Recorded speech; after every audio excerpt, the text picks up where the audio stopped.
दोस्तों नमस्कार। आज हम बात करेंगे भारत में बढ़ते डीजल और पेट्रोल की कीमतों को लेकर। किस प्रकार से दिन प्रतिदिन भारत में डीजल और पेट्रोल के दाम बढ़ते जा रहे हैं, लेकिन केंद्र सरकार के कानों पर जूं तक नहीं रेंग रहा है। मध्यम वर्ग और लो क्लास के लोगों को कितनी असुविधा हो रही है, या कहें तो वह पैदल चलने के लिए खुश नसीब है कि हम पैदल चल के जाएंगे, लेकिन हम बाइक नहीं चला पाएंगे। यह नौबत ला के खड़ी कर दी। यह अगर हम बात करें पिछले आंकड़ों की, तो एक साल में हम बात करेंगे, एक साल की 15 फरवरी 2020 से लेकर 15 फरवरी 2021 तक की, तो अभी तक 17 रुपए की वृद्धि हुई है। और 2013 से लेकर अभी तक की बात करें तो 35 रुपए की डीजल और पेट्रोल में वृद्धि हुई है।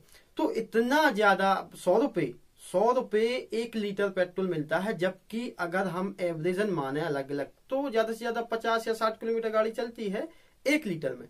तो इतना पेट्रोल और डीजल कौन अफोर्ड कर पाएगा? सबसे ज्यादा समस्या डीजल के क्षेत्र में किसानों को है। अगर हम बात करें पॉलिटिकल में, तो पॉलिटिकल में तो अलग अलग प्रकार से यदि आप जाते हैं, कुछ भी करते हैं, तो उसमें सब गवर्नमेंट या कहें तो जनता का ही पैसे से आप उसमें घूम रहे हैं, तो आपको कोई फर्क ही नहीं पड़ता कि डीजल क्या है, पेट्रोल क्या है। आप तो उसी प्रकार से घूमते। लेकिन आपने मध्यम वर्ग का नहीं सोचा कि वह क्या करेंगे, उनके आवागमन में क्या दुविधा होगी। और अब आपने ऐसा तो है कि आपने कहा तो सब कुछ है कि हम पेट्रोल के दाम सस्ते करेंगे, हर हाथ रोजगार देंगे। हाँ, अगर हम मानते कि आपने हर हाथ रोजगार दे दिया होता, तो कुछ लोग, कुछ मध्यम वर्ग, कुछ निम्न लोग भी यह अफोर्ड कर पाते कि 100 रुपए का डीजल पेट्रोल कर सकें। लेकिन यह स्थिति लाकर खड़ी कर दी है कि अब लोगों को साइकिल चलने पर मजबूर होना पड़ रहा है। अगर हम पिछली बात करें तो जब केंद्र में कांग्रेस सरकार थी, 2013 की बात करें या उससे पिछली बात करें, तो जब 1 पैसा भी अगर डीजल पेट्रोल में वृद्धि होती थी, तो अलग अलग राज्यों में बीजेपी बहुत ज्यादा जो है प्रोटेस्ट करती थी। ऐसा नहीं है, करना भी चाहिए, लेकिन क्या अब वह जायज नहीं है? अगर मध्य प्रदेश की बात करें, शिवराज सिंह चौहान जो वर्तमान में मुख्यमंत्री थे और उस समय भी मुख्यमंत्री थे, तब वह विधानसभा साइकिल से जाया करते थे, जबकि उस समय कीमत थी 65 रुपए से लेकर या कहें तो 60 से 70 के बीच में थी डीजल और पेट्रोल की कीमत। डीजल की कुछ कम थी, 50 के समथिंग थी। तो उस समय साइकिल से जाते थे। उनके साथ जो वर्तमान में बीजेपी अध्यक्ष है मध्य प्रदेश के वी.डी. शर्मा और भी अन्य विधायक सभी जाते थे। तो क्या आज वह स्थिति लाकर उन्होंने खड़ी नहीं? वह प्रत्यक्ष है, क्योंकि आज तो उस समय तो प्रोटेस्ट के लिए जाते थे, लेकिन वर्तमान में आज यही स्थिति आ गई है कि आम जन साइकिल पर ही सवार होकर जाने के लिए आपने मजबूर कर दिया है। और इसमें ऐसी बात नहीं है, जब पूछा जाता है नेताओं से तो यही कहते हैं कि अगर ये पेट्रोल डीजल के दाम बढ़े हैं तो इसमें भी भारत का विकास कर रहा है, तो आत्मनिर्भर। तो क्या कहें इसके लिए कि वास्तव में भारत की आत्मनिर्भर की परिभाषा यही है कि महंगाई को अपने चरम पर पहुंचाना। आप बात करें उज्ज्वला योजना की, गैस दे दी आपने, ठीक है, लेकिन वर्तमान में स्थिति ये है कि आप उन परिवारों से पूछिए कि उन्होंने कब से गैस नहीं भरवाई। 800 रुपए तक की गैस कौन भराएगा? उनके लिए सक्षम नहीं है भरवाने के लिए, तो वह दोबारा उसी स्थिति में आ गए। तो मतलब क्या है आपका उज्ज्वला योजना के तहत गरीबों को गैस बांटना? आप अरे 500 रुपीज में गैस भरती थी उस समय, तो उतने ही वह अफोर्ड कर पा रहे थे, लेकिन अब उनकी स्थिति नहीं कि वह 800 रुपए तक की गैस भरा सके।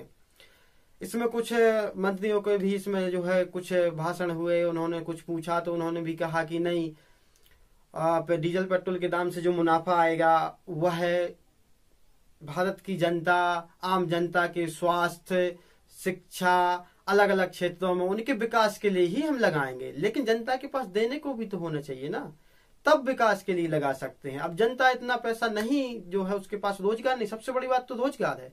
अगर आपने उसे रोजगार दिया होता तो वह खर्च कर पाता, लेकिन उसके पास रोजगार नहीं, तो यह बहुत बड़ी समस्या है। लेकिन हम फिर भी आज बात करेंगे आत्मनिर्भर भारत की, क्योंकि उन्होंने परिभाषा ही ऐसी गढ़ी है कि आत्मनिर्भर भारत। लेकिन आत्मनिर्भर भारत इस प्रकार से नहीं हो पाएगा जिस प्रकार की वह रणनीति के साथ महंगाई को दिन प्रतिदिन बढ़ाते ही जा रहे हैं। जैसे कि अभी एक हमारे जो है वरिष्ठ पत्रकार हैं, नाम नहीं लेना चाहेंगे, लेकिन उन्होंने भी इनके फायदे गिनाए हैं। यही कहा था कि पेट्रोल डीजल आदि बढ़ रहे हैं तो इसमें जनता के विकास के लिए ही सरकार खर्च करेगी और कहीं नहीं करेगी।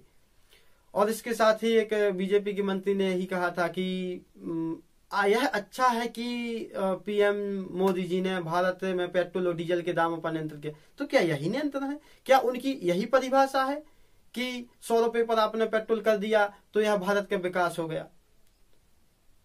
तो क्या वास्तव में डीजल पेट्रोल के दाम यह स्थिति तक पहुंचना कितना जायज है? आम लोगों से परिचर्चा कीजिए, आम लोगों से उनकी हालत पूछिए। और एक बात और, अगर यह समस्या आम जनता के लिए है तो आम जनता को ही सड़क पर आना पड़ेगा। क्यों विपक्ष की राह देख रहे हैं? विपक्ष कुछ नहीं है, वर्तमान स्थिति यह है कि विपक्ष नहीं है। लेकिन अगर सरकार का निर्णय जनता के खिलाफ, जनता अफोर्ड नहीं कर पा रही, महंगाई को लेकर है, तो जनता को ही सामने आना पड़ेगा। वह विपक्ष को नहीं देखेगी, अन्य दलों को नहीं देखेगी।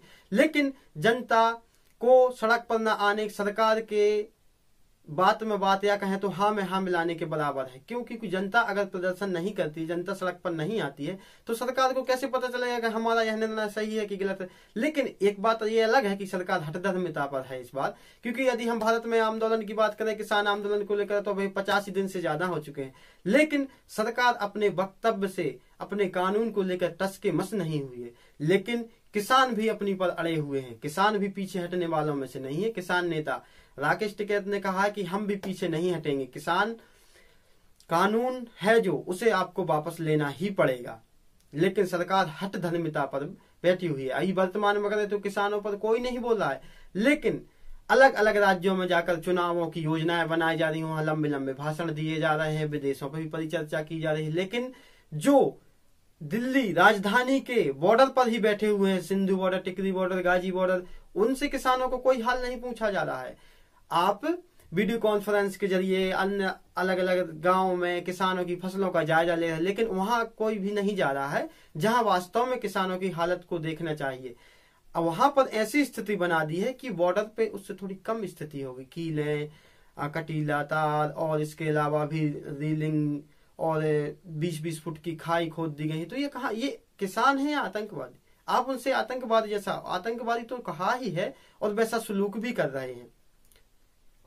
तो क्या भारत, या कहें तो नए भारत की यही परिभाषा है? और यदि आप आत्मनिर्भर की बात करते ही हैं, तो आत्मनिर्भर भारत के लिए हर हाथ रोजगार और एक युवा वर्ग को राजनीतिक जीवन में, सामाजिक जीवन, आर्थिक रूप से सभी प्रकार से सक्षम करने की आवश्यकता है। लेकिन नहीं, आप यदि हम बात करें, एक टूल किट शब्द आया था, ट्विटर पे बहुत ट्रेंड हुआ था टूल किट शब्द, जो दिशा रवि ने जो है किसान की आंदोलन की योजना को लेकर, जैसे कि रेल रोको अभियान को लेकर बात चल रही थी, उसमें जो है टूल किट शब्द का प्रयोग हुआ था। वैसे तो टूल किट शब्द का प्रयोग कई बार हुआ है बीजेपी पार्टी ने, जैसे अभी हम कहें तो बंगाल में चुनाव होने वाले, तो उसमें भी एक टूल किट शब्द, क्योंकि टूल किट की सब परिभाषा ये होती है, यदि आप किसी भी कार्य को करना चाहते हो, वह कार्य बड़ा हो और अलग अलग जगहों पर उसको दिखाना चाहते हैं, या कहें तो उसको प्रभावित करना चाहते हैं, तो एक टूल किट शब्द है, उसकी योजना क्या होगी, कार्य प्रणाली क्या होगी,